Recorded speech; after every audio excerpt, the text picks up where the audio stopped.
Ребята, всем привет! Сегодня по многочисленным просьбам буду снова готовить хлебное пиво. Так как предыдущий ролик был удален и восстановить его не получилось, решил переснять заново это видео. Для приготовления нам понадобятся довольно-таки простые ингредиенты. Это хлеб, естественно. Взял я пшенично-ржаной, дарницкий и бородинский. Весь хлеб темный, в нем меньше содержится клейковины и цвет будет довольно-таки приятный. И вкус лучше будет, чем у светлого хлеба. Но можно пробовать и со светлым делать, но лучше всего взять, конечно, вот такой темный. И хлеб нужно брать подороже, чтобы был покачественней. По возможности, конечно. Хмель купил в аптеке. Стоит он недорого. 81 рубль, 30 грамм. Вот такая пачка была. И вот такая. Весь хмель разобрали. Видно, после прошлого ролика, что ли. 75 рублей. Тоже пакетированный, 30 грамм. Этот обычный. Дрожжи для выпечки и напитков. Саф Ливер. В прошлый раз я использовал Саф Момент. Вот такие. Ну, можно их взять, если Саф Ливер не найдете. Но эти получше. Нужен будет также сахар и 20 литров воды. Весь этот рецепт мы будем, все ингредиенты, использовать на 20 литров воды. Для приготовления нам понадобится вот такой бачок. У кого нет бачка, можно, конечно, использовать кастрюлю меньшим объемом. Но на 20 литров желательно, конечно, лучше бачок иметь. Но если нет бачка, попробуйте в кастрюле приготовить. Только количество ингредиентов там уже разделите. Плюс-минус, там сколько сами посчитайте. Чтобы не терять сейчас время, ставим воду. Пускай она себе пока кипятится. Пока будем подготавливать остальные ингредиенты. Также включим духовку, разогреем на 180 градусов, поставим. Духовка нам нужна для того, чтобы из хлеба приготовить сухарики. Нарезаем любой произвольной формы, как угодно.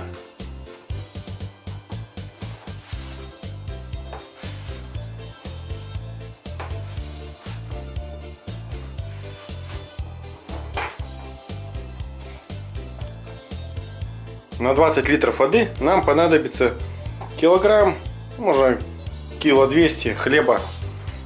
И теперь его отправляем в духовку, чтобы получились сухарики. Нужно, чтобы он подсох. Минут на 10-15 будет достаточно. Главное не пережечь, потому что жженый хлеб даст лишнюю горечь. А горечь лишняя нам не нужна, так как горчинку будет давать хмель, который мы сейчас тоже будем сюда добавлять. Сухарики готовы. Вот они такие получились. Хмеля здесь 40 грамм.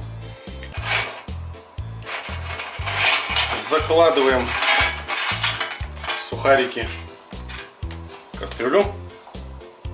Теперь сюда же добавляем хмель. Хмеля нужно добавить чуть больше половины.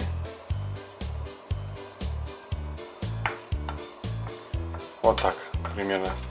Первый хмель идет для горечи, второй хмель будем уже добавлять позже, в конце. Он идет для аромата.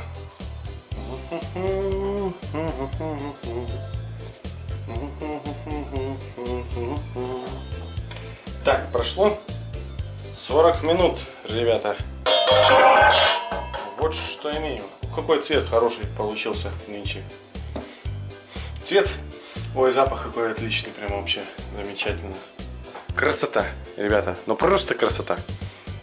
Цвет, конечно, не всегда предугадаешь. Все зависит от хлебушка. Теперь добавляем оставшийся хмель. Оп.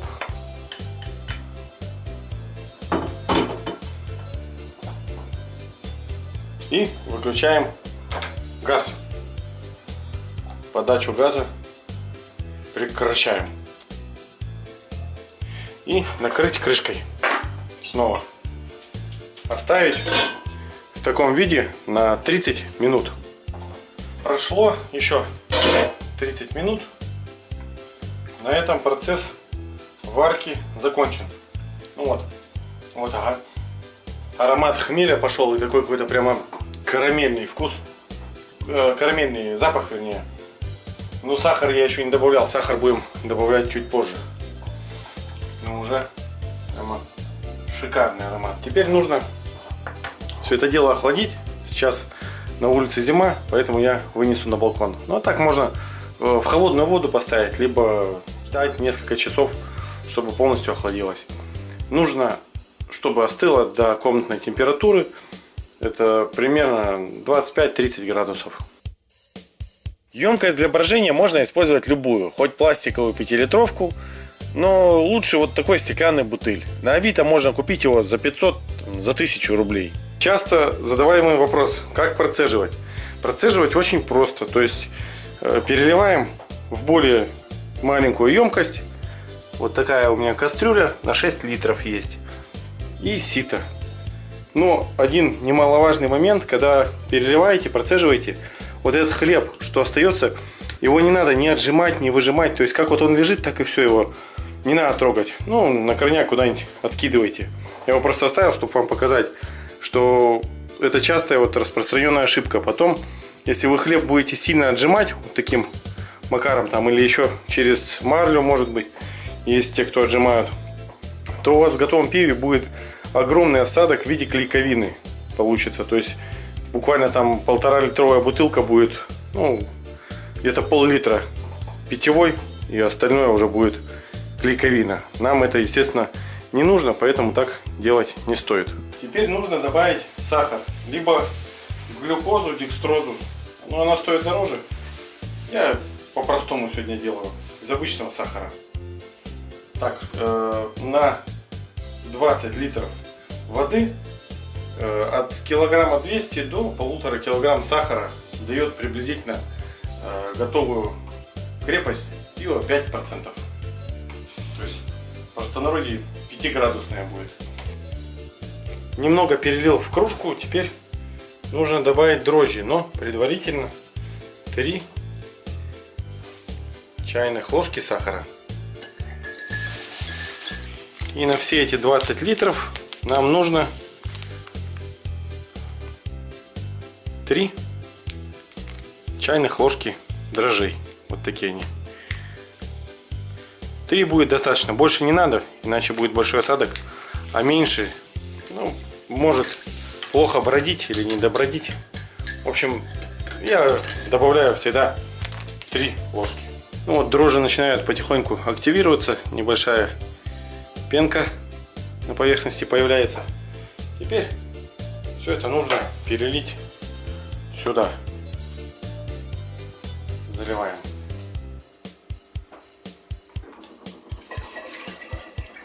Оп.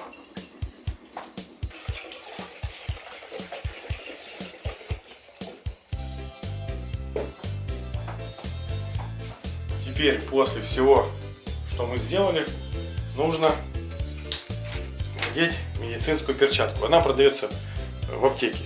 Там же, где брал хмель, там же купил эту перчатку. Ну, парами они продаются. Надеваем на горлышко и в одном из пальцев делаем проколы иголкой. Много-много проколов. Штук 10, можно больше. Теперь перчатку нужно зафиксировать. В процессе брожения ее раздует, она, естественно, слетит. Чтобы этого не произошло, нужно ее зафиксировать либо изолентой, либо вот у меня вот такие резинки есть. Можно резинками. В общем, главное, чтобы не слетело. Утро следующего дня. Вот что происходит. Происходит брожение. Началось оно еще вчера вечером, часа через 3. Ну, перчатку раздуло. Бывает и побольше раздувает. Ну, в общем, как-то так. Ждем дальше.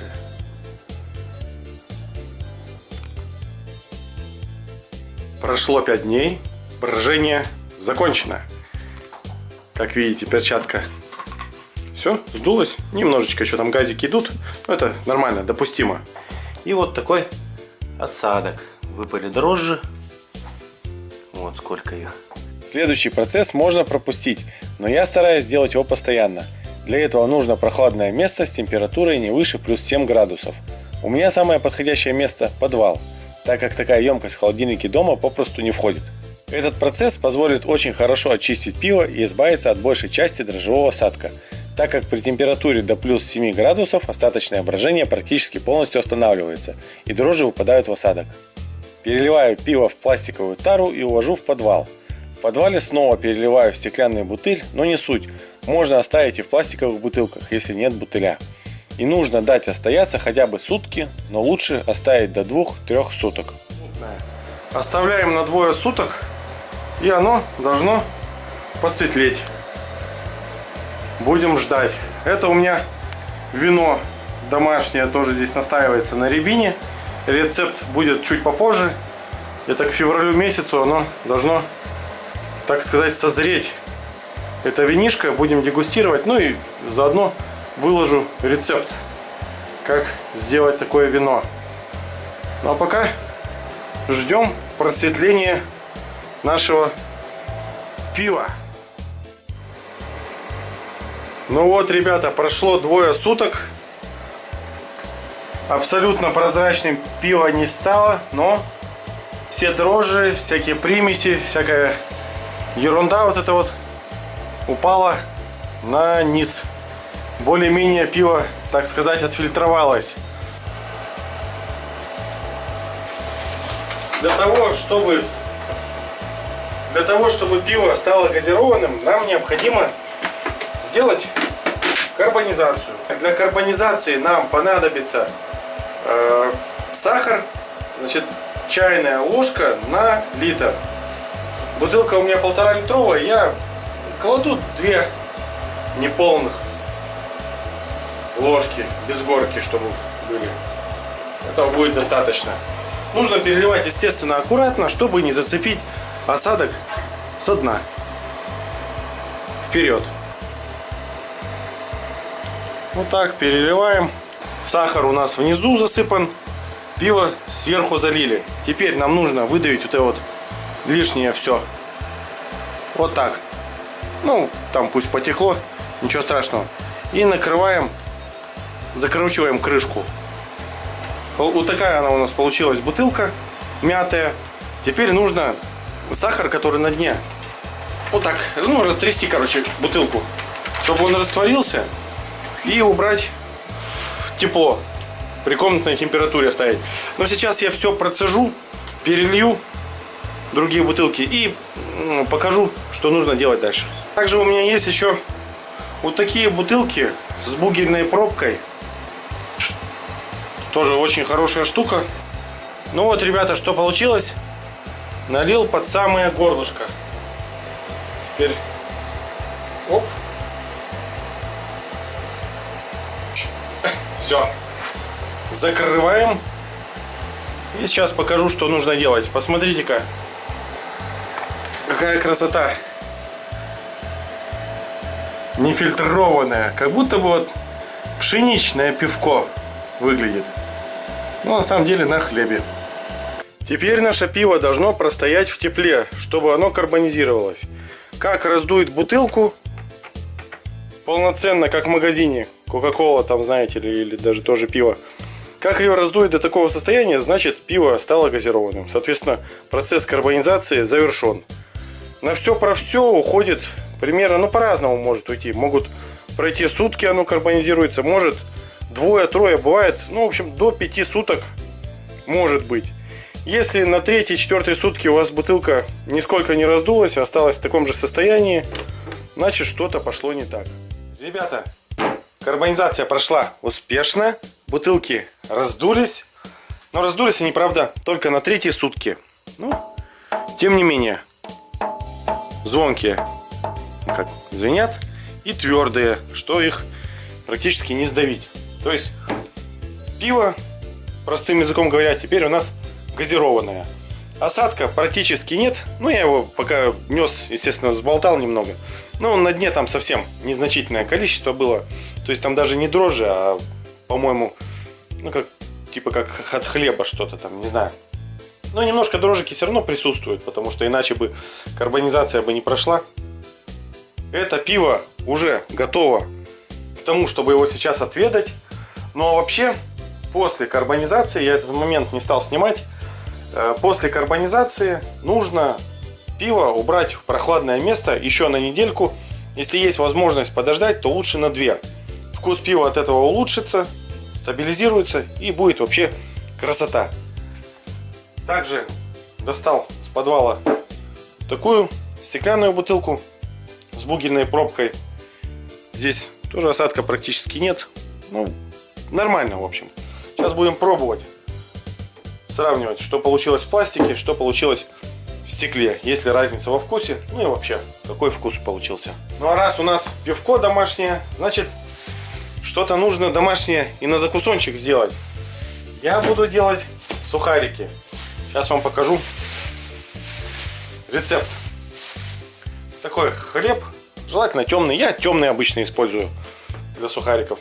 Мне он как-то по вкусу больше нравится.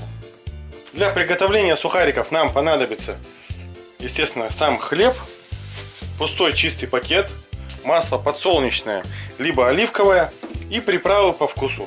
Я в последнее время использую такие вот кавказские травы, очень вкусно. И приправа для шашлыка на углях. Здесь в составе идет йодированная соль, уже есть, то есть подсаливать ничего не надо будет. Паприка, тмин, чеснок и каенский перец. Очень даже хорошее сочетание вкусовое. Делается все очень просто. Заливаем немножечко подсолнечного масла в пакет.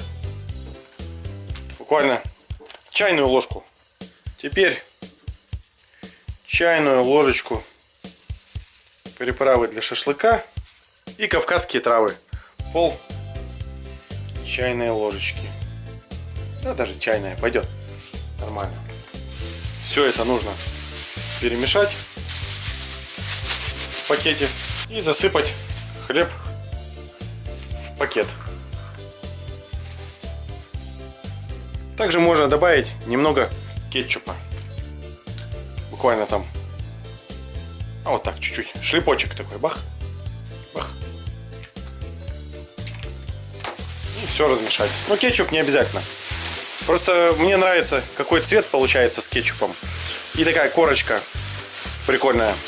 Духовка у меня дачная. Буду делать в печи. По времени, ну не знаю, минут 10 будет достаточно, наверное. Ну, может, минут 15. Сейчас все будет гореть. И сухарики будут готовиться. Ну что ж, ребятки, давайте пробовать. Что у нас получилось? Так. Слушаем. Газики есть. Пахнет приятно. Ну все, наливаем. Сколько можно ждать-то уже?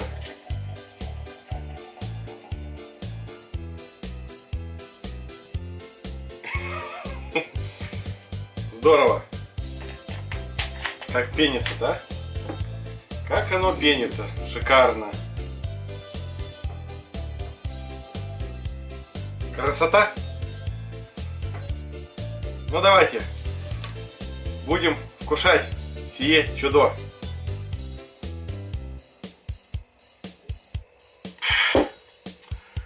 Ой, ребята, ну какое же оно вкусное-то, а? Ой, сухарики, ну просто песня. Ну что тут еще скажешь? Красота.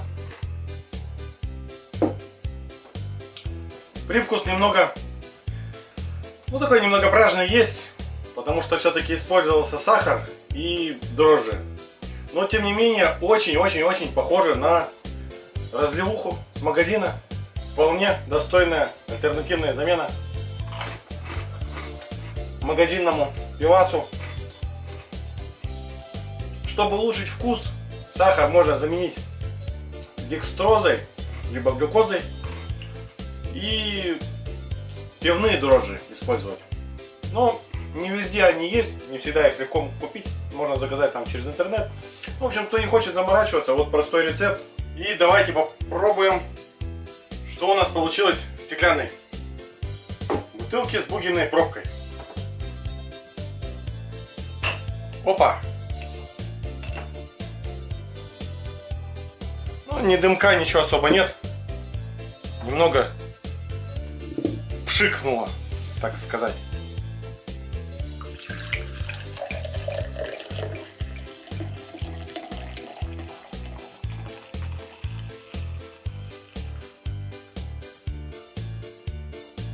Оп! И пенится, по-моему, чуть похуже. Или мне уже кажется. Ну, погнали, ребятки. Кстати, с вами-то я не бабахнул. Оп, давайте пробуем, что получилось в стекле.